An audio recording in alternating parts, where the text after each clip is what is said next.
Olá, hoje nós vamos dar início ao nosso estudo sobre integral. Então, vamos primeiramente, falar um pouco dos pré-requisitos. Eu gostaria que vocês, fizessem uma revisão sobre esses conteúdos, que com certeza vão ajudar, na compreensão dos conteúdos de integrais e também para que vocês obtenham um melhor desempenho, nesse estudo. Então, gostaria que vocês revisassem sobre as operações com números reais, como se resolve equações de primeiro e segundo grau, como se resolve sistemas lineares, revisar sobre as funções, sobre os tipos de funções, as funções elementares, polinômios, logarítmicas, exponenciais, funções trigonométricas, como se faz uma representação gráfica de uma função, revisar sobre o limite, sobre as propriedades de limite, a manipulação, no cálculo de limite, as derivadas, com suas técnicas, as técnicas de derivação, derivada das funções elementares, com suas propriedades, derivada da soma, do produto, do quociente, regra da cadeia. Então, esse conjunto de conhecimento com certeza irá agregar muito no conhecimento de vocês e, consequentemente, ajudará na aprendizagem sobre esse conteúdo que é o nosso foco de estudo, integrais. A motivação desse estudo, é antiga. Esse método da exaustão foi utilizado há muitos anos atrás, há mais de 3.000 anos, onde já se calculava áreas de regiões que não tinham essas formas elementares que nós conhecemos. E por formas elementares eu cito retângulo, quadrado, triângulo, tudo bem? E aí as consequências, trapézio. Por exemplo, para se calcular a área de um círculo, não se tinha fórmulas prontas. Então o que se fazia? Calculava-se por aproximações. E uma maneira eficiente, que foi descoberta para fazer essas aproximações, foi utilizando polígonos regulares. Eu vou mostrar para vocês aqui uma breve ilustração disso. Aqui eu trago um círculo, com sua área conhecida, com a precisão aí de 4 casas decimais.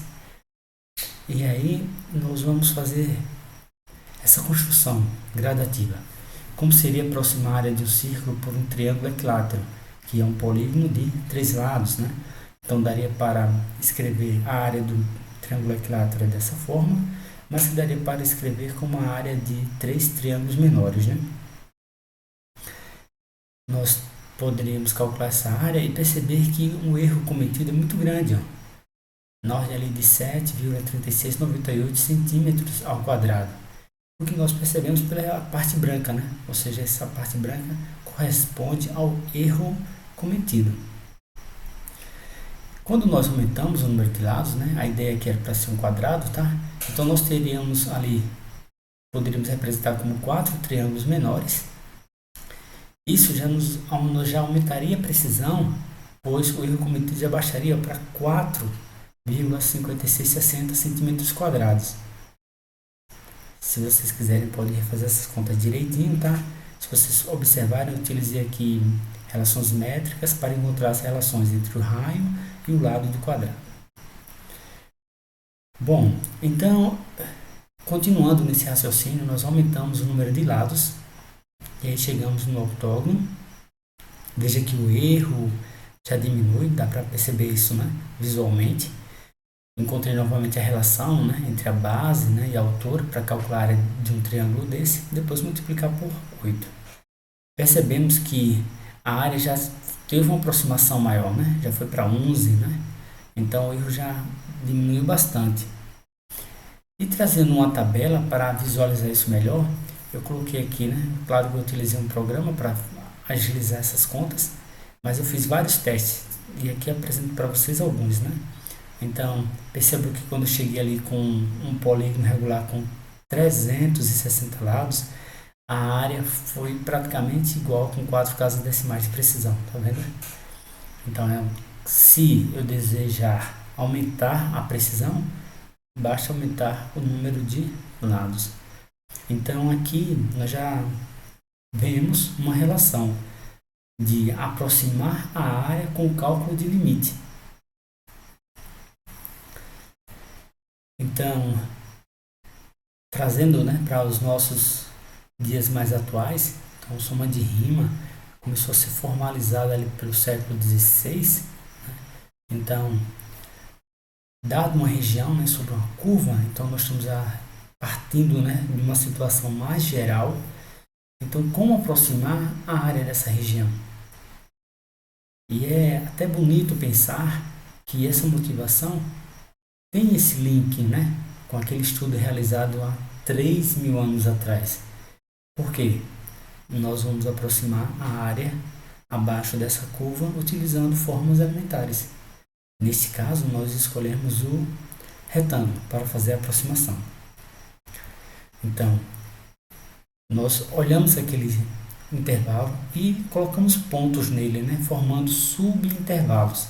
Aqui nós temos esse ΔT representando o comprimento do subintervalo, tá certo? Esse elemento CI é você escolher qualquer elemento ali nesse subintervalo. Na prática, eu escolho o ponto médio, tá? Mas os resultados matemáticos continuam verdadeiros para qualquer ponto dentro desse intervalo, né? Mas eu gosto de escolher o ponto médio. Bom, na hora de calcular a área do retângulo, nós sabemos que a área do retângulo é base vezes altura, né? Então, quando nós calculamos esse comprimento do intervalo, isso é a nossa base. E a altura? A altura vai ser quem? A imagem da função. Porque quando eu olho aqui um ponto sobre essa curva, eu posso olhar isso como sendo uma altura. Porque corresponde à vertical, né? Ao valor do eixo das ordenadas, né? X são as abscissas, né? E nós temos as ordenadas, que seria o eixo vertical. Bom, então, eu poderia aproximar aquela área somando retângulos, tá bem? Então, somando retângulos, observe que aqui eu tenho altura vezes a base seria o quê? A área do primeiro retângulo, mais a área do segundo retângulo, mais a área do terceiro retângulo, somando todos até a área do enésimo, tá bem? E a representação matemática disso é um somatório. Então, visualmente, nós temos ali, ó, aquela região, eu fui somando retângulos. Na teoria, né, os retângulos não precisam ter a mesma largura, tá bem? Na prática, quando eu estou programando, me divertindo com essas aproximações, eu utilizo a mesma largura, tá? Mas a teoria garante que vale para larguras diferentes.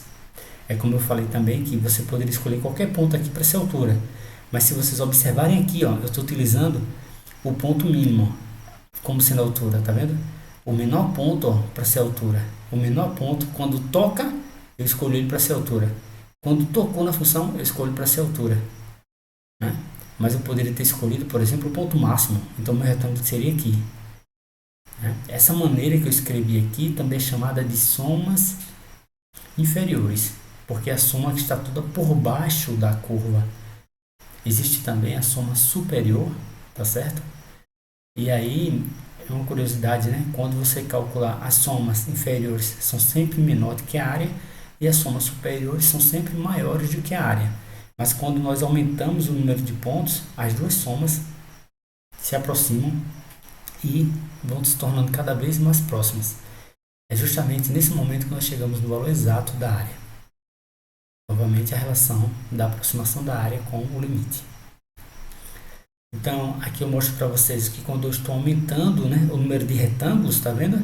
Eu utilizei agora 8 retângulos. Utilizando 8 retângulos, olha como o meu erro já diminuiu.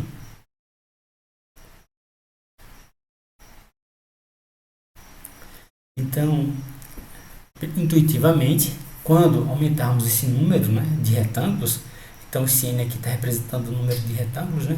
Se eu aumentar o número de retângulos de modo que a largura dele seja muito fina, isso aqui é a largura, né?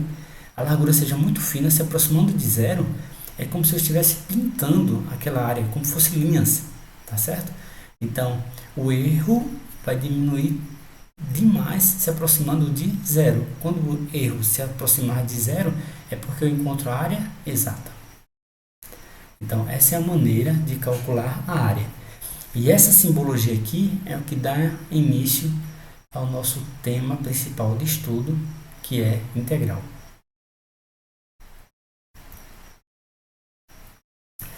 Bom, para fixar essas ideias, né, eu pego aqui um exemplo onde dado a função, e vejam, tá vendo que eu falei para vocês? Eu peguei o intervalo todo e dividi por n. Lembra que n é o número de retângulos, né? Que eu vou definir. Então, eu estou fazendo aqui, em outras palavras, todos os retângulos com a mesma largura. E em cada um dos retângulos, eu vou tomar sempre, quando eu falo isso, né? TI mais TI menos 1 dividido por 2 é o ponto médio. Porque, imagina que eu tenho o primeiro retângulo aqui, do 2 ao 3. Então, seria o 2 seria o TI menos 1, né? Que é o ponto inicial, e o T1 é o ponto final. Então, seria 2 mais 3, 5, dividido por 2, 2,5. Então, seria o ponto médio. Eu estaria escolhendo o ponto médio como altura. Tá legal? Então, fazendo essas contas, eu fiz, aqui eu posso escolher, né, quantos pontos eu quiser, tá bem? Então, quando eu escolhi 10 retângulos, a minha área foi de 17,360. Quando eu escolhi 50 retângulos, 17,334. Olha a precisão, como já baixou, né? Depois, quando eu aumentei ali, para 150, a minha precisão quase não mudou, tá vendo? Ou seja, já estou me aproximando do valor exato, ok? Então, à medida que nós aumentamos o número de retângulos na nossa aproximação, o valor da área foi se aproximando do valor exato. E aí, com 3 casas decimais de precisão, eu posso garantir que a área daquela região é 17,333 unidades de área. Bom, aqui tem alguns exemplos para vocês seguirem as instruções lá e calcular a área dessa região no intervalo de 2 a 4 utilizando 10 retângulos. Depois utilizando no intervalo de 4 a 6, também utilizando 10 retângulos, para ver quanto, vai ser o valor obtido nessa aproximação de vocês. E como eu falei, olha a definição de área utilizando integrais. Essa notação significa integral definida, tá bem? E ela é, na sua forma mais rigorosa, isso daqui, ou seja, esse limite. O limite do máximo delta de TI tendendo a zero do somatório de 1 a n de f de CI que multiplica delta TI. Então, essa simbologia, tá? Que é a forma mais rigorosa de definir integral, ela tem essa escrita mais suave, digamos assim. Tá? Mas isso só é verdadeiro quando esse limite existe. E aí não vale a pena fazer um parêntese. Quando é que não existe, Vocês poderiam perguntar. Muitas vezes. Você poderia pensar numa região que tem o formato de uma escada. Imagina uma escada, a maior escada que você conhece. Mas agora faça um exercício de imaginação que essa escada é infinita. Então toda vez que você sobe um degrau, você está somando uma coisa positiva. Somando e vai ficando cada vez maior. Então quando você soma uma coisa que é infinita, já está dizendo, o resultado vai ser infinito, porque você está somando uma coisa positiva infinitamente, e cada parcela é maior do que a outra, esse resultado é infinito, então o limite não existe, então não teria essa área. Então, se vocês observarem, a região que nós calculamos a área, ela era limitada.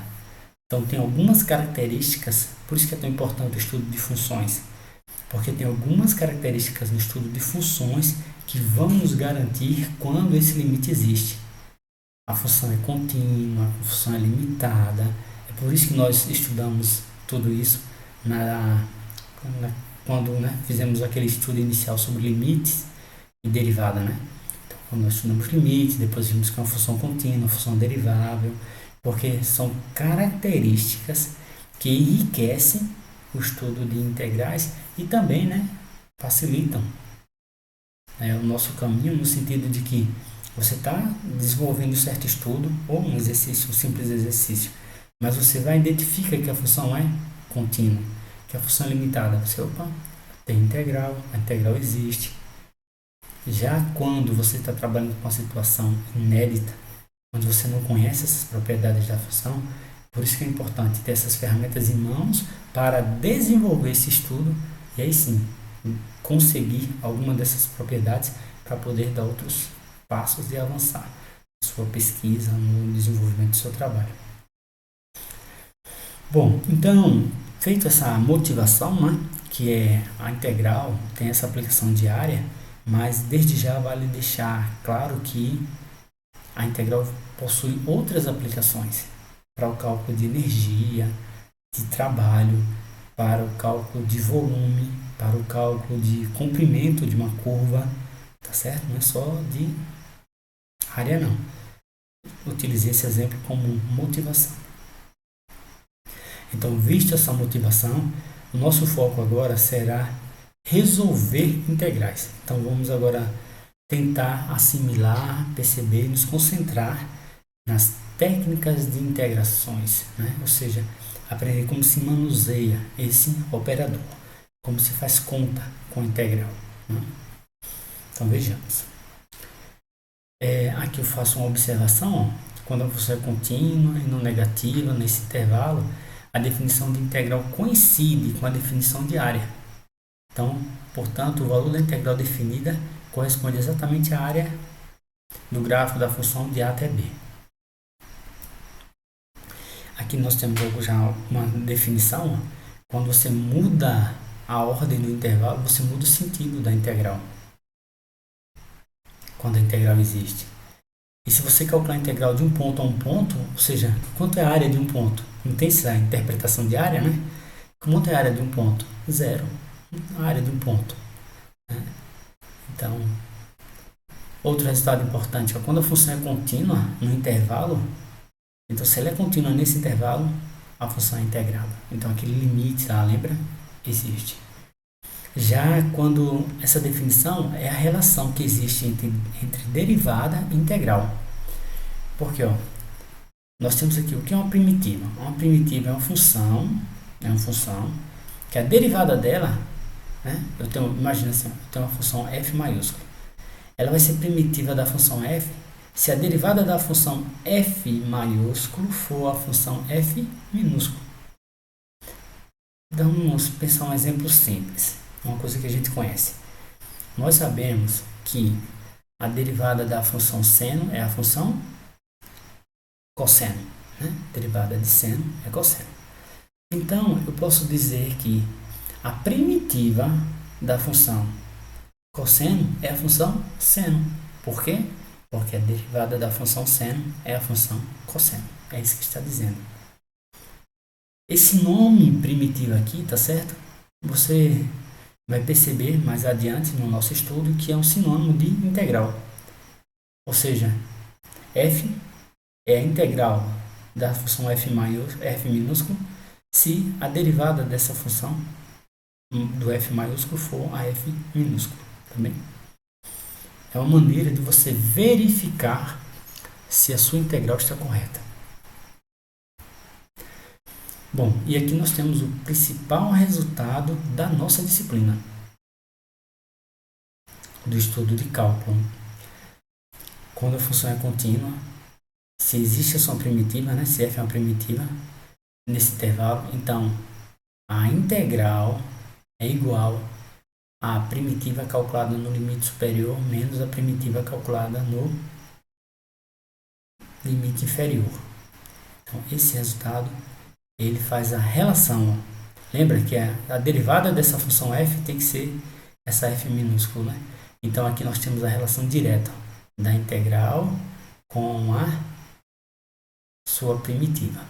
E a primitiva, ela vem de onde? A primitiva preserva, né, a relação de que a derivada dela é a função f.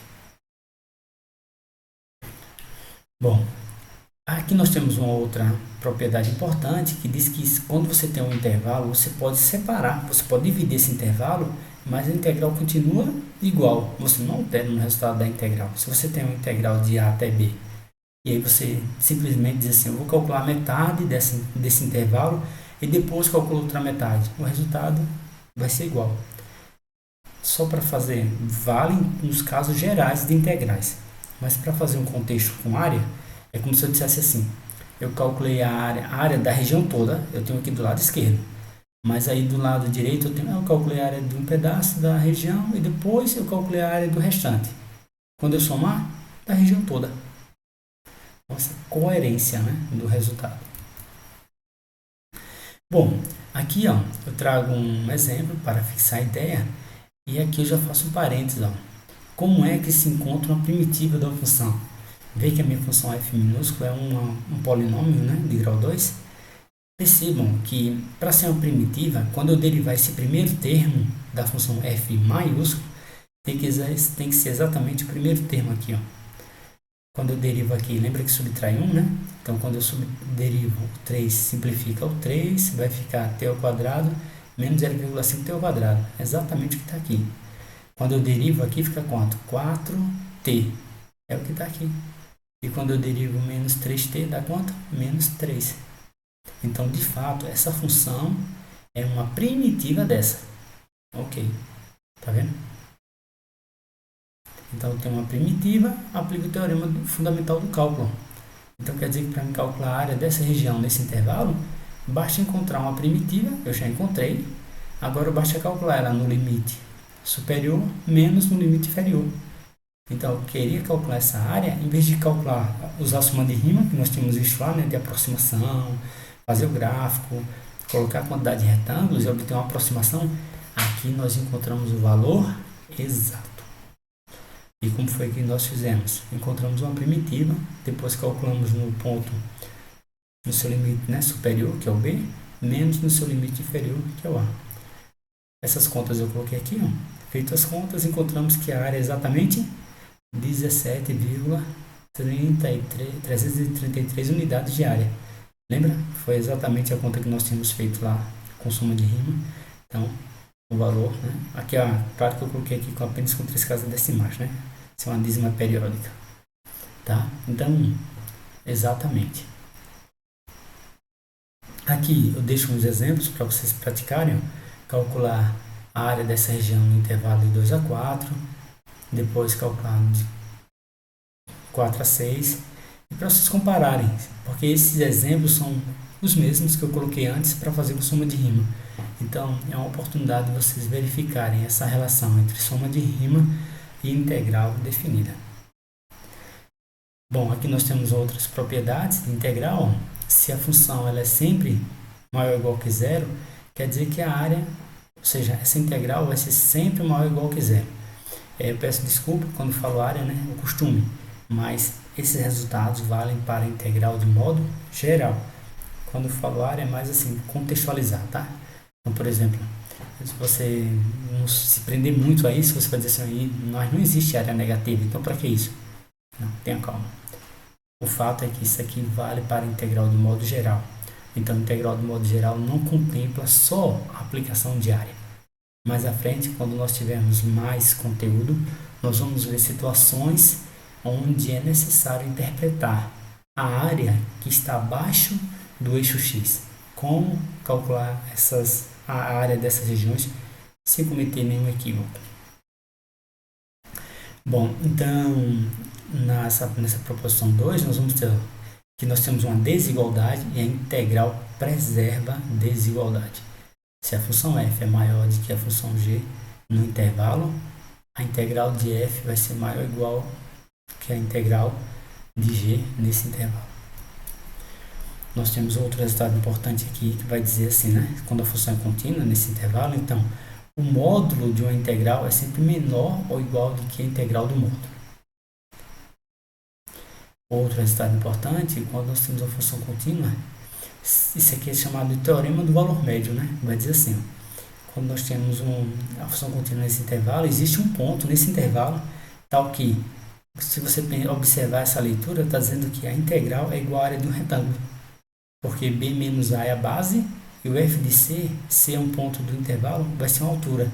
Então, numa função contínua, essa área, né, ela pode ser obtida como área de um retângulo, onde essa altura é um ponto interno desse intervalo.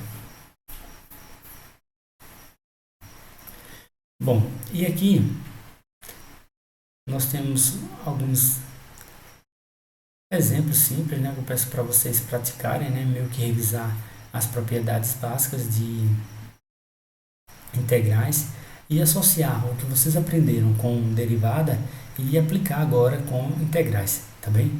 Então aqui vocês têm, né, algumas funções conhecidas. Eu gostaria que vocês calculassem a integral definida. Então, volta nesse vídeo e vê lá o que é uma integral definida, como é que se calcula a integral definida, né? E eu já dou uma dica para vocês olharem, reverem novamente com cuidado, né, o teorema fundamental do cálculo, tá certo?